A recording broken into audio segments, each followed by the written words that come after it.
gute alte Lohn in der Schweiz. Ja, vor allem die Deutschen denken, dass wir unser Geld vom Baum pflücken.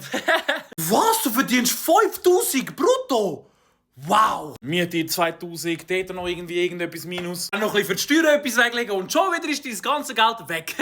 Vor allem früher ist ja in der Schweiz vor allem Geld- oder lohntechnisch ja ein richtiges Tabuthema gewesen. Und ich meine, sind wir ehrlich, in der Schweiz, ja, man kann richtig viel Geld verdienen, aber auch bei uns sind irgendwoher die Schritte zwischen 3'500 und alles aufwärts, alles möglich. Und ja, ich bin ehrlich, ab und zu erschrecke ich schon, wenn eine Person mir sagt, ja voll Max, ey, ich verdiene etwa so 3'500 im Monat. Logisch ist 3'500 mega viel Geld, aber wenn man dazu rechnet, was die Person alles für Ausgaben hat, ist es ja schon relativ wenig. Ich würde mich mal so richtig interessieren, was ist so euer Traumlohn? Also was würdet ihr gerne so pro Monat verdienen und jetzt wirklich so voll realistisch? Ihr wirklich könnt sagen, hey, mal mit dem Lohn könnte ich mir auf die Seite etwas legen, Ferien irgendwie einmal pro Jahr. Mit dem Geld, da würde ich mich zufrieden geben. Ich glaube, in der Schweiz gibt man sich so zufrieden, sobald man irgendwie so bei 7, 8 oder so unterwegs ist. Übrigens, jeder, der das verdient, ich gönn's euch von Herzen.